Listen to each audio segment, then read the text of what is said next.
நீ 30 வயசுல ஒரு பக்கத்த உருவாக்கும்போது, அது தவறான காரணத்துக்காக. நீங்கள் உங்களோட செல்வாக்கு என்கிட்ட கொண்டு வரவில்லை. உன்னோட செல்வாக்குலாம் குறைஞ்சுக்கிட்டே வருது. உன்னோட நம்பிக்கையும் குறைஞ்சுக்கிட்டே வருது. உன்னோட செல்வாக்கெல்லாம் குறைந்து வருகிறது. ஒரு நம்பிக்கை இழந்து இருக்கிற நீ. இப்பொழுது நீங்க புதிய வருவாய் வழிய தேடுறீங்க. நீ இங்க மல்யுத்தத்த காப்பாத்தலாம் வரவில்ல. நீ உன்னோட கழுதைய காப்பாத்த வந்திருக்கிற. இங்க இருக்கிற எல்லாரும் சொல்றதுனால நான் வாய மூட மாட்டேன். இந்த மக்கள் இப்படிதான். இவங்க எப்பவுமே மாற மாட்டாங்க. இவங்க சொல்றத நம்பாத நண்பரே. அவங்க போலியே தான் பார்க்குறாங்க. என்னோட பேச்ச அப்படி ஒன்றும் மெருகூட்டவில்லை. நண்பரே, நான் முட்டாள் அல்ல. நண்பரே, நான் உண்மையானவன். நீ இல்லாத ஒன்று. நீ ஒரு சந்திரன்.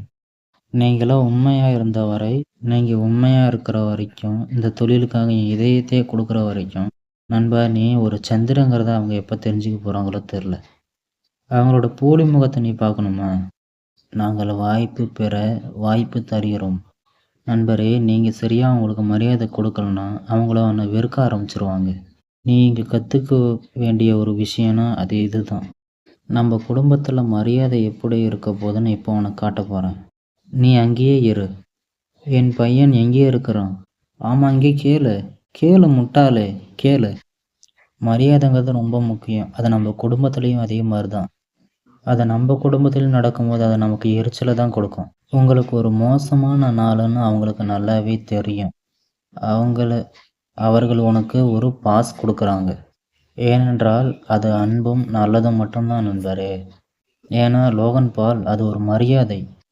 மரியாதை என்பது தன்னோட நண்பரை அடுத்த தடவை பார்க்க போகும்போது நீங்கள் அந்த நண்பரை அடுத்த முறை பார்க்க போகும்போது எனக்கு ரொம்ப மோசமான நாள் இருந்ததுன்னு வருந்துறேன். நீங்கள் எனக்கு தேவைப்படுற நேரத்தில் எனக்கு உதவி செஞ்சதுக்கு நன்றின்னு சொல்கிறது தான். எனக்கு மோசமான நாள் இருந்ததுக்கு என்னை மன்னிக்கவும். ஆனால் அந்த பையன் திரும்ப ஒன்று சொன்னது என்னன்னா, I love you to John Cena அப்படின்னு சொன்னான். அது ரொம்பவே சென்டிமெண்ட்டான ஒரு தருணம். அந்த பையன் முதல்ல ஃபோட்டோ எடுப்பான்னு நினச்சிருப்பான் நடக்குது. அவர் ஜான்சி நகர்ந்து வந்துட்டாருங்க.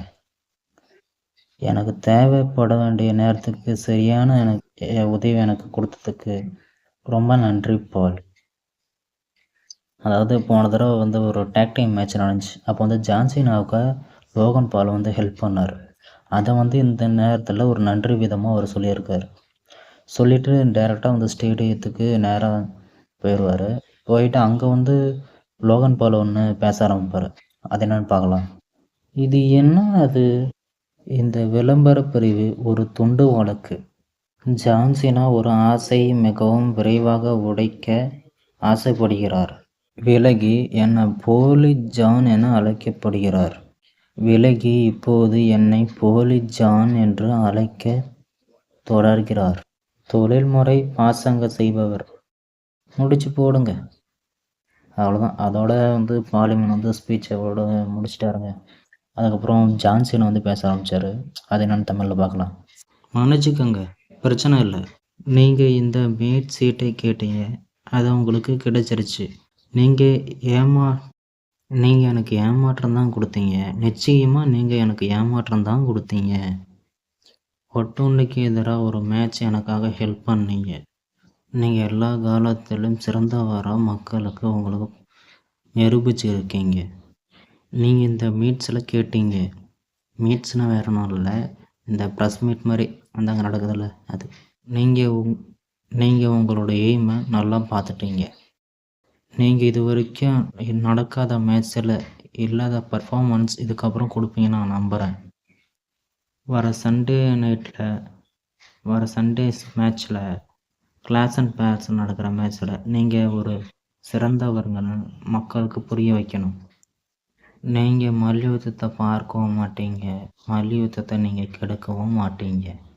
ஆனால் மல்யுத்தம் உங்களை கெடுக்கும். இதோட இந்த ஸ்பீச்சை ஜான்சன் முடிச்சிட்டாருங்க. முடிச்சுட்டு அவர் அப்புறம் கிளம்பிட்டார். அதோட மேட்ச் ஓவர் ஆயிடுச்சு. ஏன்னா இப்போ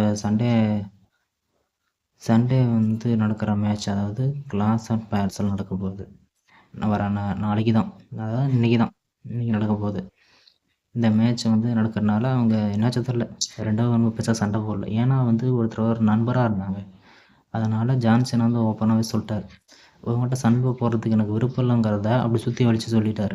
ஏன்னா இது ஜான்சனாவுக்கு வந்து லோகன் பால் வந்து ஹெல்ப் பண்ணியிருக்காருல்ல, இதுக்கு அவர் வந்து ஒரு நன்றி கடன் கொடுத்து தான் ஆகணும். ஏன்னா இது ஒரு பெரிய விஷயம். ஆனால் ஜான்சனாவுக்கு லோகன் பாலுக்கு நடக்கிற அந்த ஒரு மேட்ச்சு. சரி பார்க்கலாம் யார் ஜெயிப்பாங்கன்னு. எனக்கு தெரிஞ்ச மேக்ஸிமம் வந்து ஜான்சனை தாங்க ஜெயிப்பார். லோகன் பால் ஜெயிக்கிறதுக்கு வாய்ப்பு இல்லை. ஏன்னா WWE பொறுத்த வரைக்கும் யாருக்கு ஃபேன் பேஸ் அதிகமாக இருக்குதோ அவங்க தான் ஜெயிச்சுக்கிட்டே இருப்பாங்க. அதுதான் WWE. சரி, ஓகே, பாய்.